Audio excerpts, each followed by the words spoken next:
So, when I was originally making this video, I went into way too much detail about the levels, and upon completion I was sitting on a 45-minute video that nobody in their right mind was going to watch.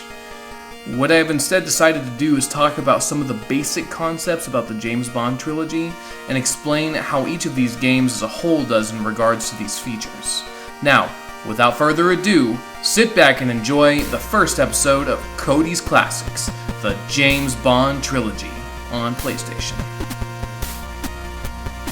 After Rare found success on releasing GoldenEye 007 on the Nintendo 64, it was Electronic Arts' time to shine with not one, not two, but 3 Bond games released between 1999 and 2000 on the PlayStation 1. These games were based on the newly released Pierce Brosnan movies at the time. First, there was Tomorrow Never Dies, a third-person run-and-gun title with several weapons and skiing section. Why not? Followed by The World Is Not Enough in 2000, which also found its way to the Nintendo 64. This title was a first-person shooter with plenty of immersive missions and awesome gadgets. Last of all, we have 007 Racing, which is not about racing, but rather about mission-based objectives that the player must complete, containing a king's ransom of classic 007 vehicles.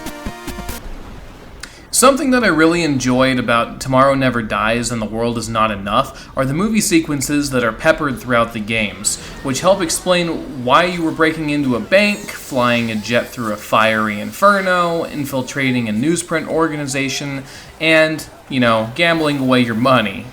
The cutscenes in 007 Racing weren't exactly based on a movie, so they just stuck to creating their own in-game cutscenes. And unfortunately, I wasn't much of a fan of these, and I think a large reason was that they made Bond look like Ted Bundy 007. The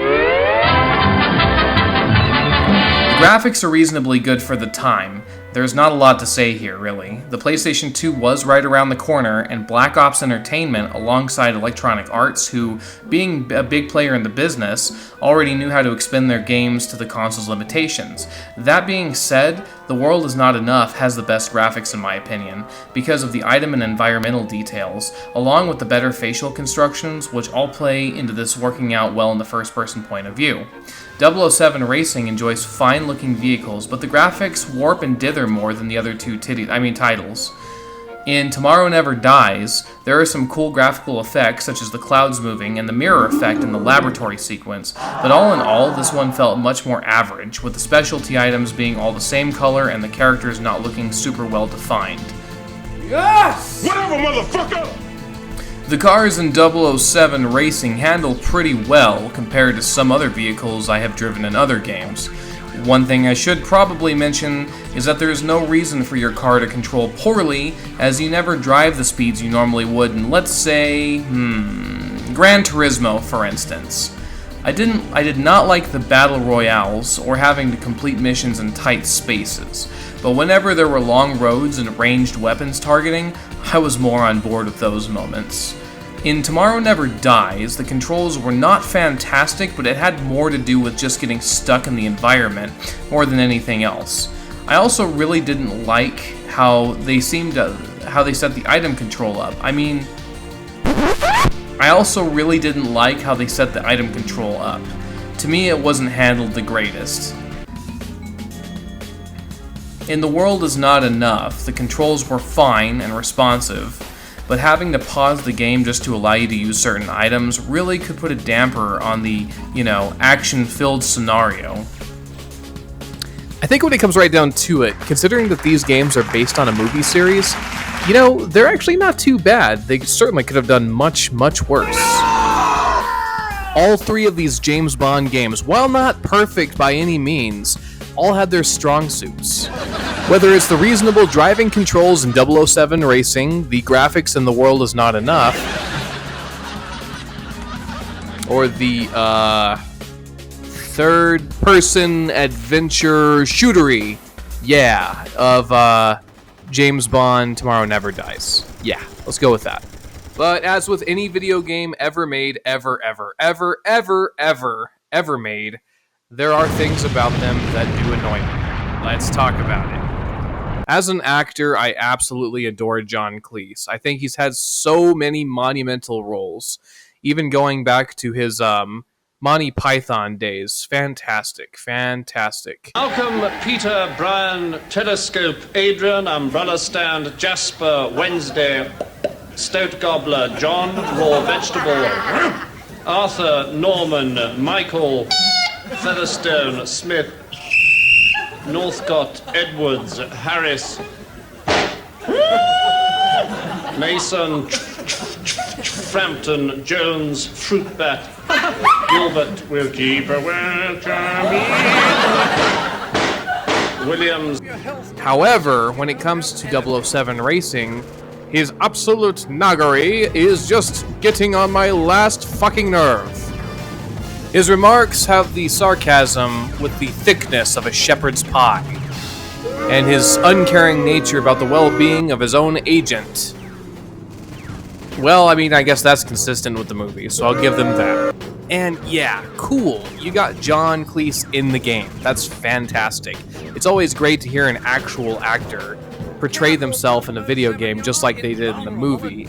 When I saw this game, I thought this looked so much fun. Maybe I'll get my younger daughter, she's now 20, to actually teach me how to play this, because I just think they're getting extraordinary. Yeah, they really. You know, but to be honest with you, it's really annoying having to listen to over and over and over and over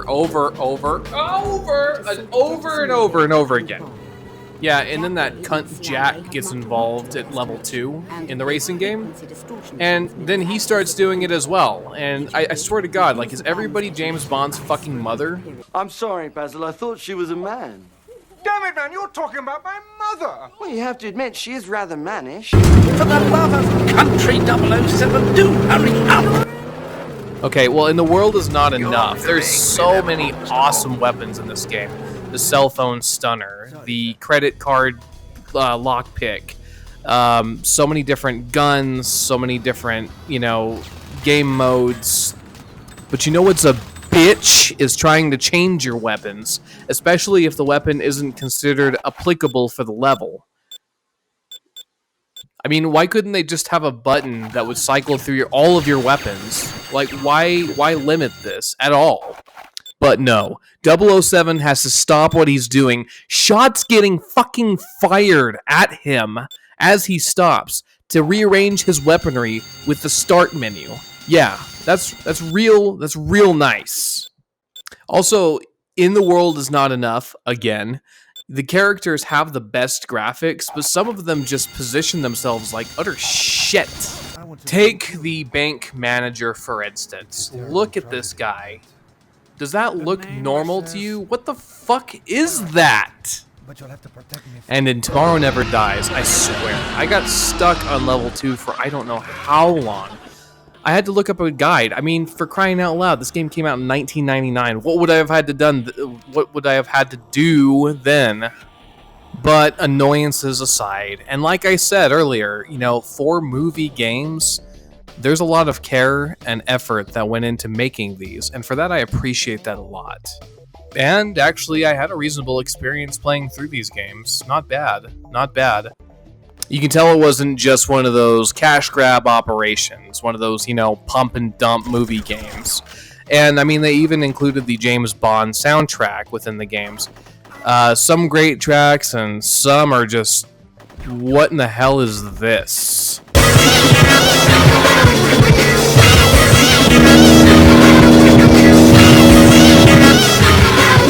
Stop! Yeah, I could go on. I could make comparisons about the movie and the games, but I've decided to make this episode fairly short and easily digestible. So without further ado, let's cut the semantics and get right down to the bottom line. Do I recommend that you play all 3 or any of these 3 James Bond titles? Well, my simple answer is yes, yes, and maybe. if you're coming off of playing, say, GoldenEye 007 from, the Nintendo 64, you're going to want to jump into The World Is Not Enough, for sure.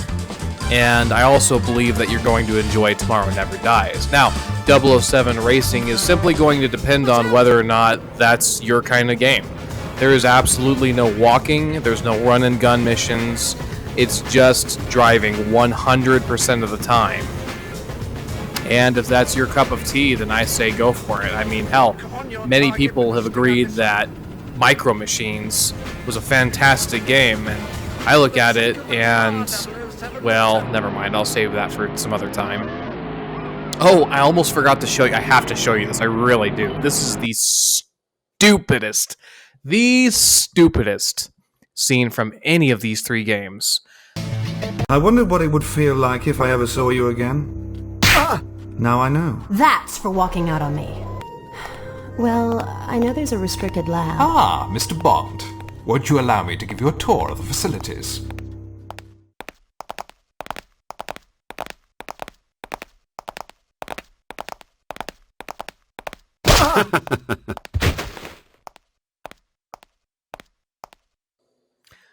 And with that, I'm going to conclude this episode. I know it was a short one. The next one will be longer. Not too much longer, though, because I do want to keep these, digestible. But once again, thank you so much for supporting the channel, watching our videos. And we should be back with another Johnson Brothers episode here in the next couple weeks. Bye now.